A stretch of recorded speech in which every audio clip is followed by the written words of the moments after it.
Hi everyone, welcome back to Storytime Recaps. In this video, I'm going to recap one of the film from 2007, The Mist. Without any further, let's get started. That night in Bridgeton, Maine, a husband named David, his wife Stephanie, and their 8-year-old son Billy seek cover from a massive thunderstorm that causes serious damage to property. The next morning, Billy is looking over the property when he finds that their neighbor Brent Tree has damaged their boathouse. I hit the hardware store too. While they are checking out the boathouse, the family finds a mystery mist floating over the lake in front of them. It appears to be coming from the mountain across, but they ignored it and carried on. David visits his neighbor to discuss exchanging insurance details in order to pay for the boathouse repairs. I guess you've seen the... Just think we should trade insurance info. In that talks, he realizes that Brent's car was hit by another tree during the rainstorm, and as a favor, that David drove Brent to the town with his son. They pass a couple disturbing military trucks heading the other direction from them as they head into town. It's tabloid. An oil well fire, real reliable. Following the terrible storm that occurred yesterday night, David, his son, and Brent were among the many people who rushed to the shop to buy supplies. Abruptly, the building is surrounded by the sound of sirens as police and military vehicles rush past. An old man named Dan Miller rushes into the shop, screaming that a young man was taken by something in the mist, and it appears he has blood on his nose. Don't go out there! People initially believed him to be insane. However, over time, a mist begins to surround the store, and then a sudden earthquake strikes, sending everyone into a panic. After what happened, they are hesitant to leave the store, but one mother insists that she must see her daughters. She left them alone and had the 8-year-old babysitter the younger one. Supposed to be watching him. Given that the older sister occasionally forgets to check on her sister, she is concerned about them. She chooses to walk alone and into the mist since no one would agree to go with her, and she is never seen again. People began to join groups and speak about the good old days. Ooh, and me, nerves are jangled, I guess.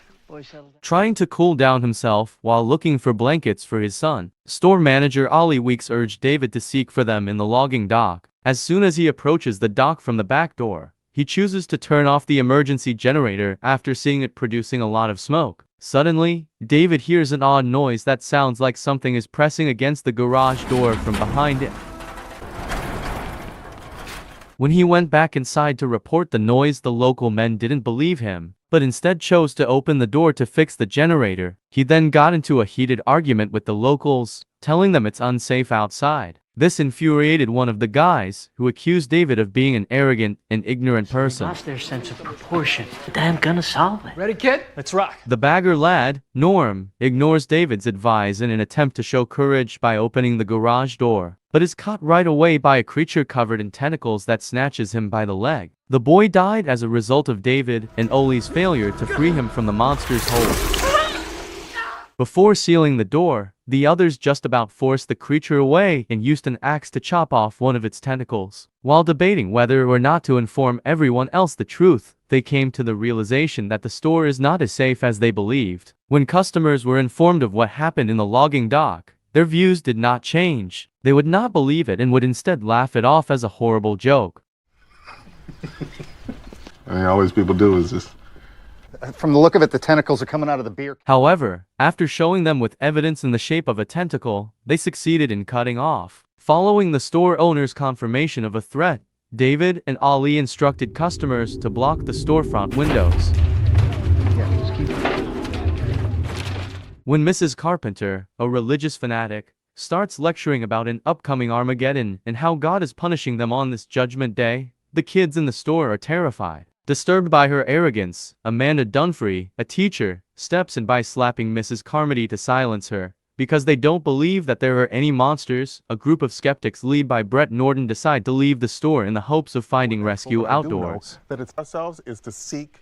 David's neighbor becomes increasingly furious when he tries to reason with Brent. One of the town residents offers to go out and try to get a shotgun from Ambrose's truck in the hopes of being able to collect some firearms. They decide to fasten a rope around his waist to measure his possible length. As the group enters the mist, the rope begins to hold quickly for a few moments and then stops entirely.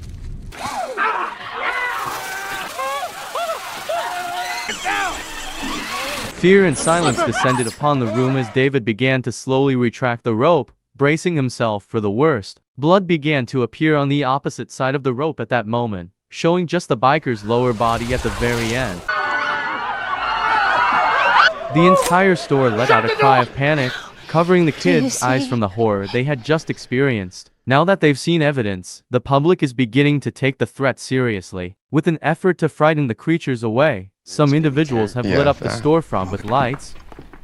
Sadly, that technique just serves to draw the spooky, giant flying insects, who then smash against the glass repeatedly until they break it and into the store. Despite everyone's best efforts to flee, some people were unable to stop the creatures. A wasp-like thing flew straight into Sally, the store clerk, hurting her in the neck during the ensuing panic. The insects murder 2 people, and in an effort to burn the insects alive, another person dies from burns. One man in particular, Jessup, who had only moments before confessed his feelings for Sally, was devastated by her death. Mrs. Carpenter gave an eloquent description of a situation from the Bible that mimics this precise incident. She is miraculously spared from an insect during the chaos, which encourages her to speak more vigorously and win over the survivors as her followers. Listen, folks, listen. Reminding them of the biker's trek before his death, Mrs. Carmody even advised them against leaving during her holy speech. It comes out that Irene Reaper, an ex-teacher, threw the can that struck her in the head, telling her to stop talking. Achievers. After you, Jim. Let's get this thing over with. They actually arrived at the pharmacy soon after passing through the mist because they thought it was safe and peaceful inside. But inside the drugstore, they found a dead group of individuals commanded in a massive spider nest, where 1 million baby spiders were emerging from their bodies.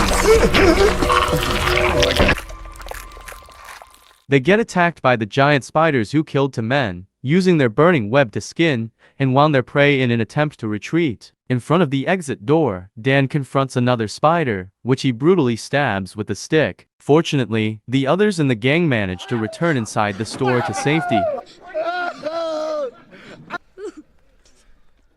Mrs. Carmody, who was against the trip, uses this setback to strengthen her position of power by promising new believers safety from God's vengeance. A lot of believers would begin to establish prayer circles that welcome new members. You know, you saw the good faith. David comes to the conclusion that the military is involved in this disaster after remembering the peculiar final words of the dead soldier at the pharmacy.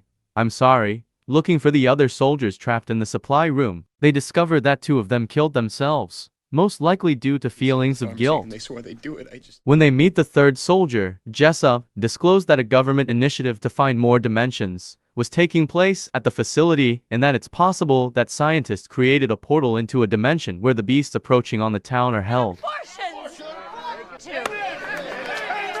After learning of these events, Mrs. Carmody's followers are furious and stab Jessup, offering him as a sacrifice. He is instantly dragged up by a massive beast after they kick him out of the store. Billy, David's son, begs his father to make a promise to him that he won't let the monsters to take him after going through such horrific experiences. I love you, Daddy.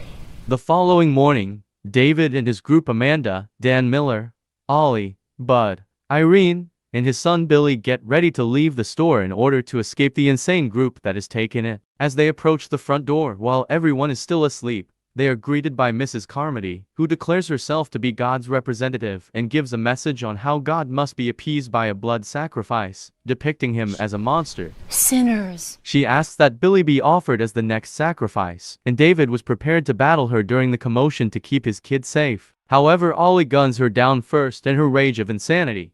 He goes on to scaring her devastated followers into standing down, thus allowing the group to escape. He tries to escape to David's van with the other 2, but they're sucked up by the creatures. Fortunately, Bud succeeds in running back into the store. In the end, only David, Billy, Amanda, Dan, and Irene made it to David's car. David barely avoids being attacked by a monster while attempting to get Amanda's firearm from the vehicle hood, but succeeds in obtaining the pistol, which he thought would be useful. After they go through the mist and head towards David's house, he discovers his wife Stephanie dead and dangling from spider webs. Shaken by what he has witnessed, he makes the decision to drive them all from the town. While traveling, they encounter several abandoned cars on the roadway and a massive 6-legged beast.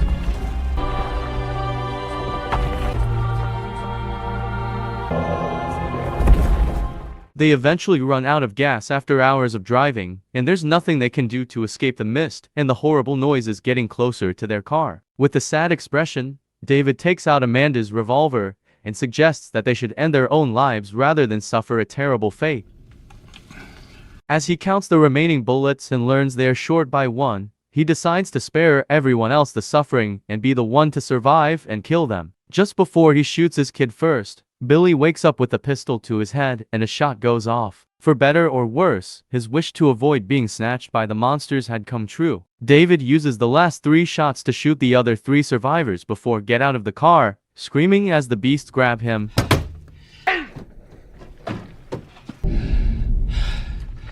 As they wait there, the mist suddenly begins to disappear, revealing the vanguard of an armored column of the US Army, which is currently eliminating the beasts and restoring order. He witnesses the store employees who were saved after they had left, including the woman who had gone to see her kids, on one of the trucks. David starts screaming in pain at that point, realizing that he killed his son and the other survivors in vain.